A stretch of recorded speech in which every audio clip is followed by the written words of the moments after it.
Hi guys, how are you? Oi gente, como vai? Today we're gonna do a sushi. Well, those three over here on top is fake crab, but I like that ones. I'm not crazy about those guys in here. They're gonna be like raw salmon, and those two also is raw salmon, and also have one shrimp there. So we're gonna try, and there's a ginger, if you don't know that, but that's what we're gonna try today. And our topic conversation today is gonna be Chris Watts case. You know, I would say life mistake, but we're gonna talk about that, and we're gonna eat the sushi. If I don't eat the sushi, I do have my little pan here that I'm gonna put, and yes, we're gonna cook this raw one if I can do it. I don't know if I can do it, guys. Just would think about it, eat raw. I'm not a raw person, so I don't eat nothing raw animals. I do eat raw vegetable, raw fruit, but that's it. So I have my little plate in here. Up before Shanann and I had our argument. I went to Bella's room, then Cece's room, and used a pillow from their bed to unalive them. That's why the cause of unaliving was smothering. After I left Cece's room, I climbed back in bed with Shanann and our argument ensued. After Shanann had passed, Bella and Cece wake back up. I'm not sure how they woke back up, but they did.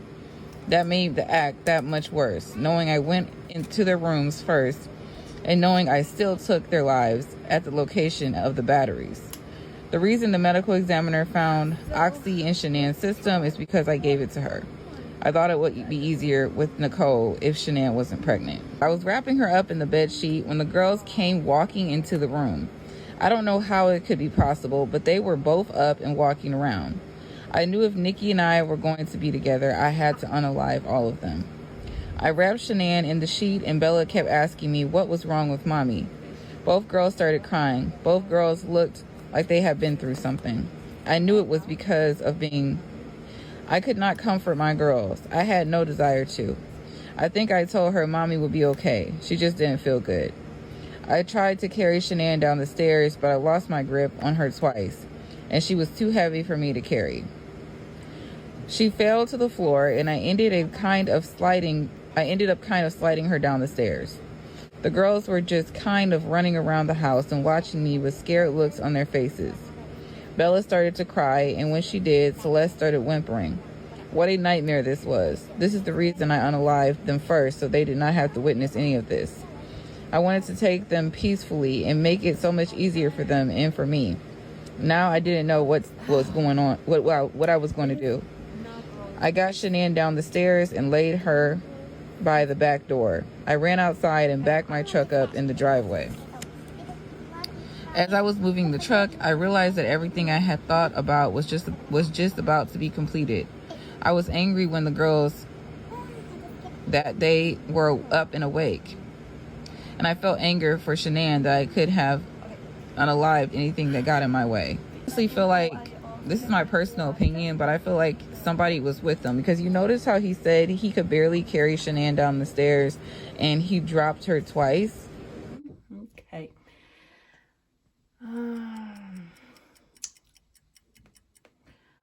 I don't know. I always feel like somebody was with him. My hands were shaking so hard and my knees were buckling under me. I felt like I was seeing through a dark screen. It was too late. I was in this nightmare and it wouldn't let me out. I realize now the girls getting up and walking around may have been God's third attempt to stop what I was doing. It was too late though. I couldn't stop. Something had taken me and I couldn't pull back from it. I gathered the things I would need, such as my lunch, a shovel, and rake from the garage. And something wanted me to take the gas can from the garage. I still do not know why I took the gas can. The FBI asked me if I was going to take my own life, and I told them I thought about it, but honestly, no. I was not going to take my own life. I got Shanann out of the truck by mostly dragging her. Once at the truck, I lifted her in the back and laid her on the floor. I went around to the other side and pulled her across the back floor. The stench of her relieving herself was so strong that to this day I can smell it and it makes me sick. Now I'm not sure if it's the stench of her relieving herself or if it was the stench of death. At some point, I grabbed a couple of garbage bags and put them around Shanann's feet and around her head. I think the last time I threw up in my life, it was back in 2008 when I went to a cruise to Bermuda. I threw up in one time my way there and one time my way back when we was in a really ocean bouncing thing.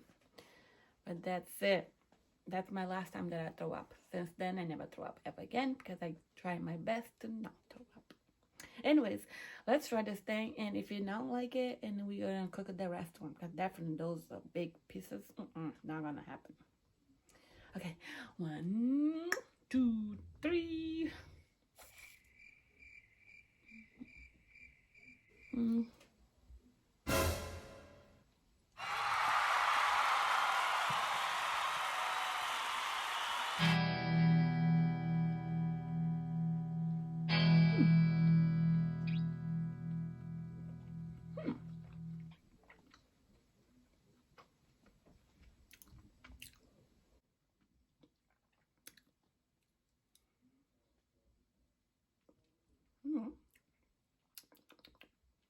There it is. There's the flavor of raw fish. It took a long time to taste it. It's still like, I think that's the flavor. I think that is the flavor of the raw fish because since I never eat raw fish, interesting. So let me put like a little bit of these. Now let's sauce. And try one more time. See if you're gonna hate it so much. I didn't. Well, just nothing about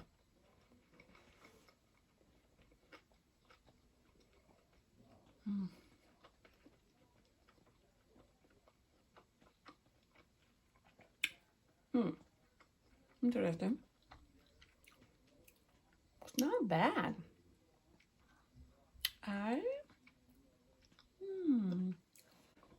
You know what? Let's try these ones. The fake.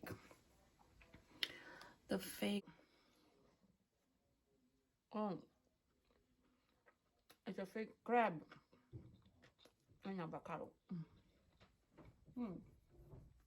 So this is Chris Watts' second confession that he gave to his pen pal, Sherilyn Cato, and this is the first time he had given her this confession, or anyone this confession. This was different than the first one.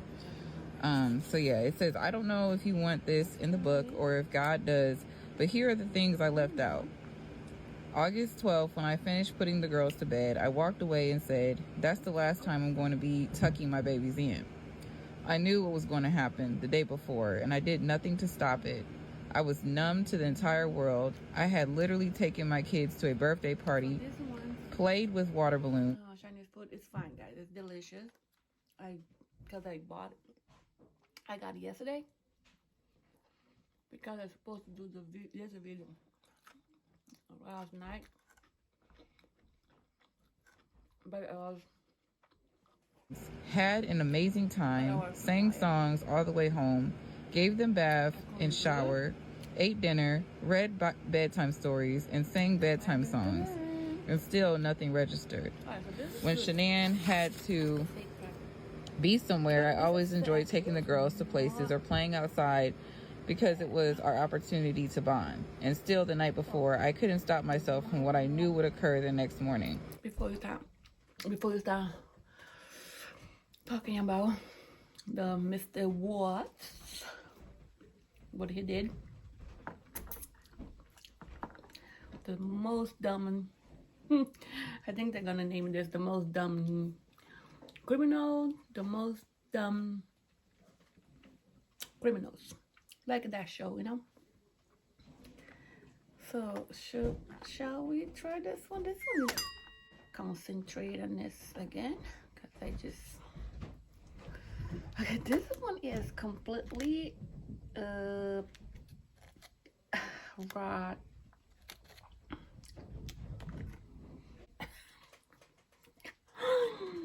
No fall off.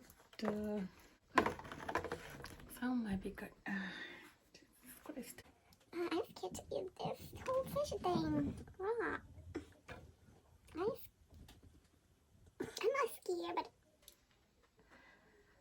I feel a little gross up. I don't know. It's just not gonna be good. This one I could eat because I don't know about this one though. It's too big. I mean, this was tiny little fish thing. I don't know.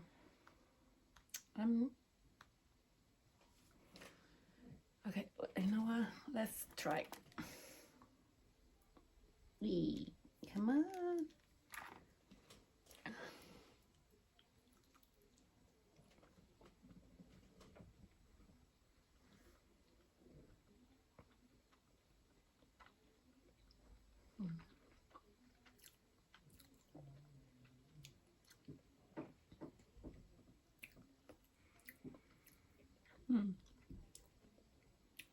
It doesn't taste like nothing.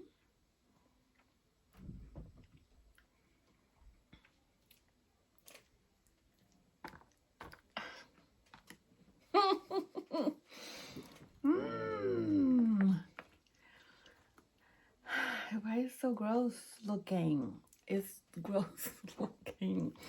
Alright, I had to start talking about people, but I have to eat this.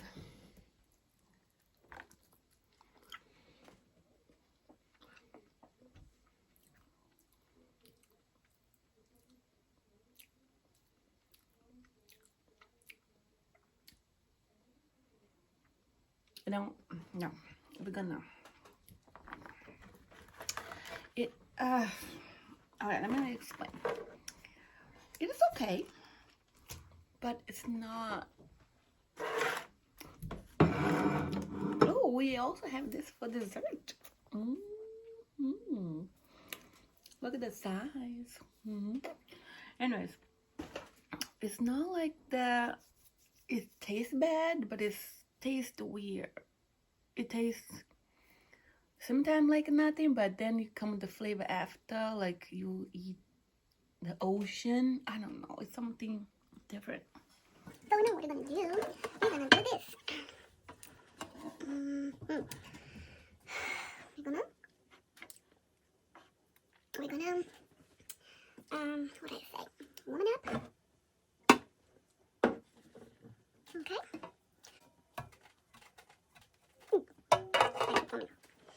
We're just gonna put like a little bit on it.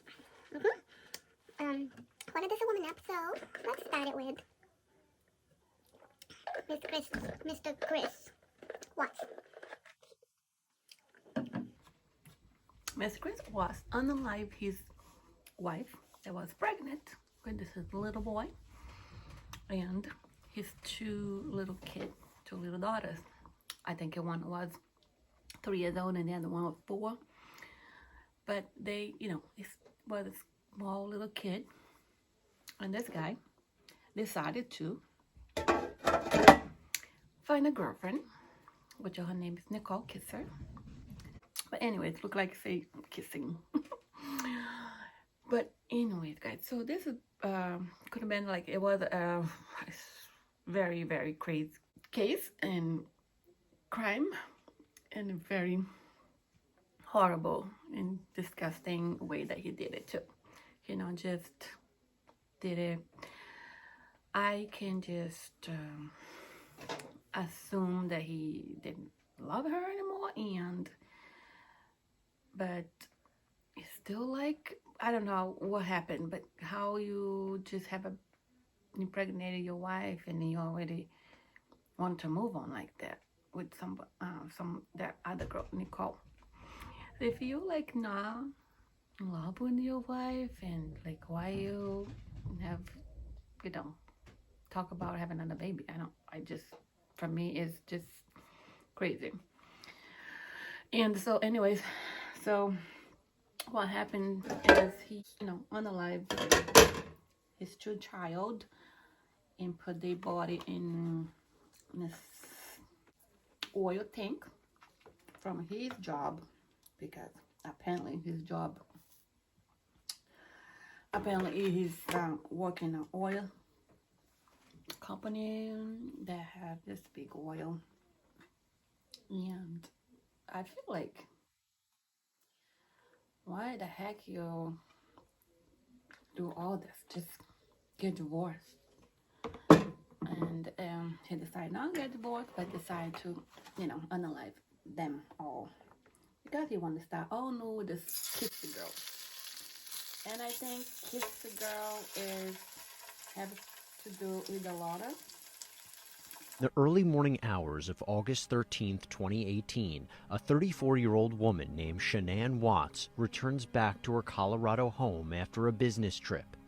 Later that day, Shanann and her two girls, 4-year-old Bella and 3-year-old Celeste, would be reported missing. In this case, it was a friend that reported Shanann missing, her friend Niko. Start to look at the house. Was there any evidence of foul play? Did she take a suitcase with her? Was her vehicle left behind? And start putting the pieces of the puzzle together.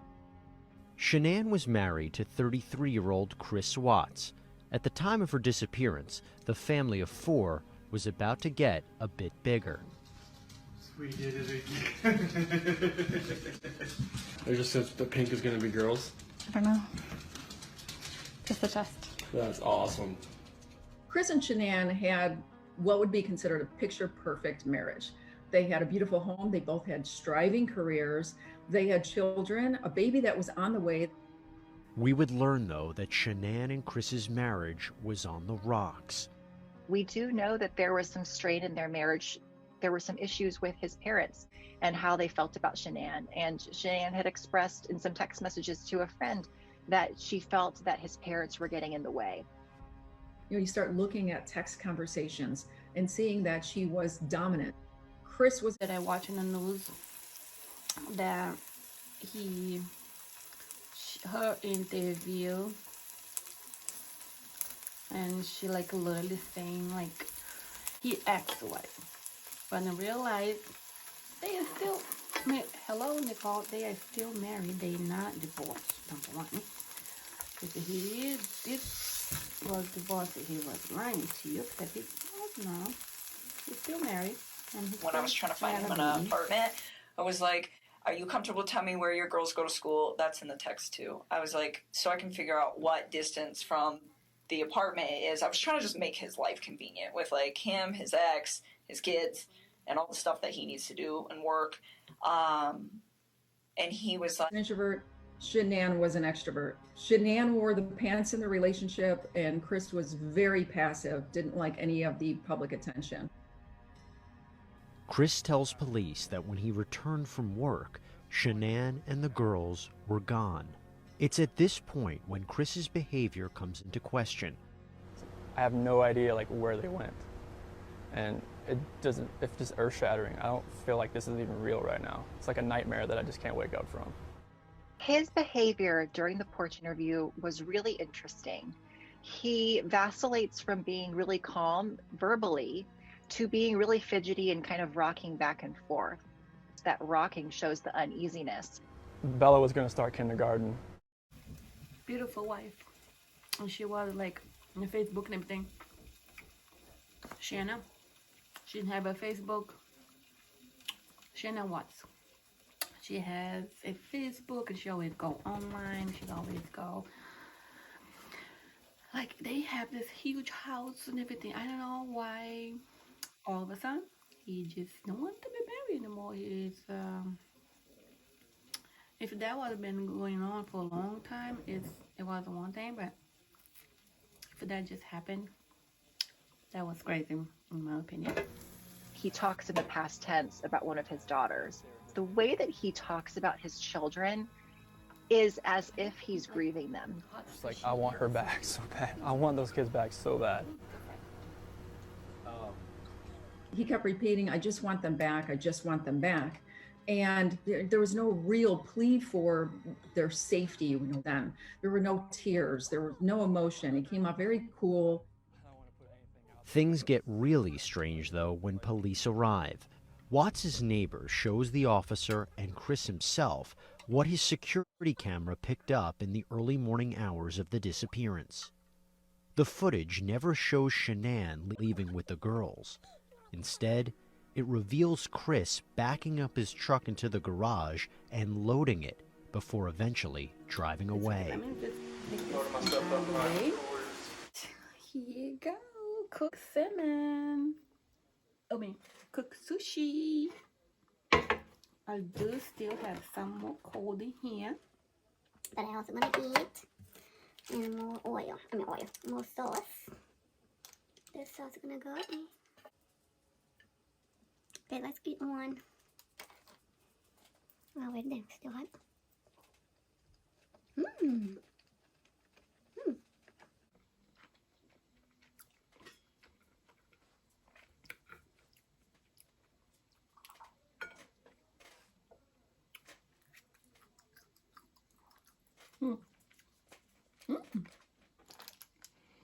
I like it that much better. Oh my god. To eat it.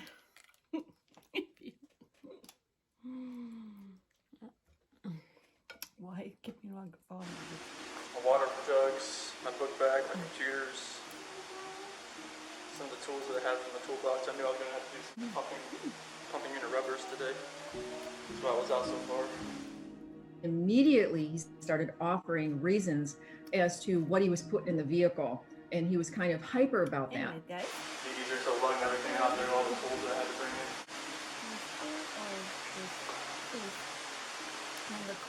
in. He's kind of rocking back and forth. He's fidgety. His hands are behind his head. These are obvious signs of discomfort. What else can I do with this? A person who just lost their wife and children and do not know where they are would be sitting watching that footage with their eyes peeled to the screen to say, let me see if another car came. Let me see my wife and children walking out of the house after I left. Let me see what else you picked up. When Chris leaves, listen to what that neighbor had to say. No. He doesn't look worried. He looks like he's trying to cover his tracks. And if he's loading his stuff, why isn't he walking back and forth? But I can't see what he's doing in the back of the truck because he's holding in the garage. And he knows my camera's there. He never talks. So the fact that he's over here blabbing his mouth makes me kind of suspicious. Chris was holding a secret from everyone, something that would add.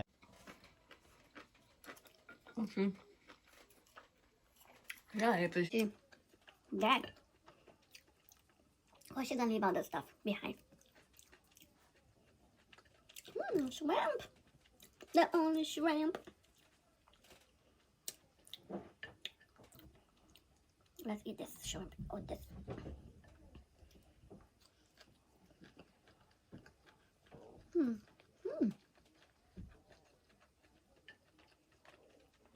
Much better. I know that the shrimp is not raw, but I like warm shrimp. I don't like cold shrimp that much. The fish.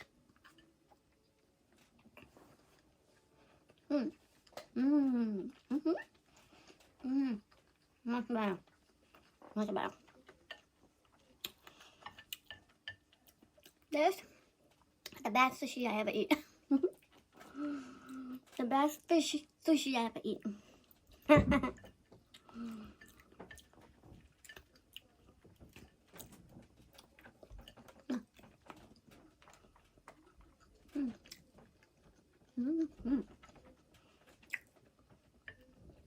Much more.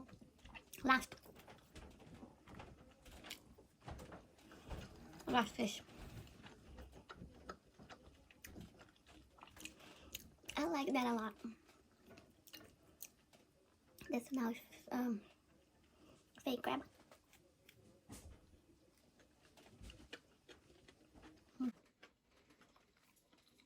Happened that terrible night when Chris Watts slaughtered his beautiful wife and daughters. This is the last video of Shanann returning home from a business trip. Cold and warm.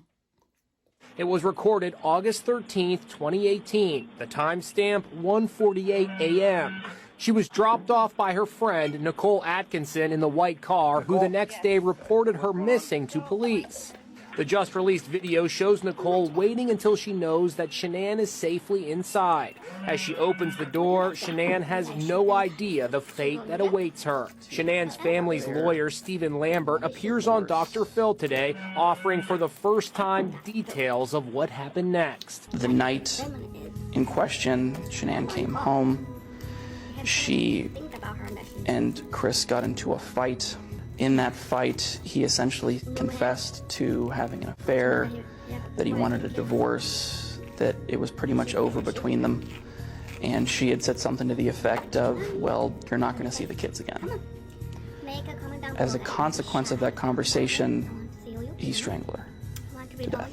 Now we know that 4-year-old Bella, who sang how much she loved her dad, Daddy is a hero. Walked in the room, apparently jolted awake after hearing her parents fighting. They have this argument, and she threatens you're not going to see the children again, so he attacks and kills her. Did Bella witness any of that? Did she walk in while he was wrapping her? Bella walked in and asked, what are you doing with mommy? The lawyer's account differs from what Watts first claimed, that he walked in on Shanann killing their daughters. Watts' story has been denounced as a shameful lie to deflect attention from his heinous crimes. There's so much. Yeah. Even bigger.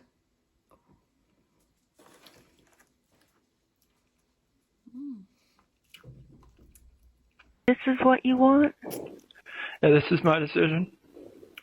This is what I'm gonna do. I don't like it, but there's no many seats. But look how it is nice. Now, this nightmare has to be over for everybody. No. You have to remember we're strong. I know. This is my decision, though. But don't ever confess to something you didn't do. I know, but this is my decision, though. This is all me, okay? I want you, if this is your decision, then you get in there and you make something. Your story's not over. It's just another beginning of something else, Chris. But your story does not end here. It doesn't end here. You are made for something else, and I don't know what it is yet, but you are someone that I always felt that you had a pure heart, a good soul. No one could ever say anything bad about you. You were the kindest person there ever was. You were my smart kid. I mean, you were my... Lord, you never even rebelled. And make sure you you were perfect. You were the perfect kid. Case. Everything you did, you did. The other cases. With. We do have other cases. You were so conscientious. You are so conscientious. I keep brought up. Thank you. And we will be there tomorrow. But I know there's the one that we all hated. That we all talk about. I'm gonna bring that one so we can talk about it. I see you next video. Bye guys.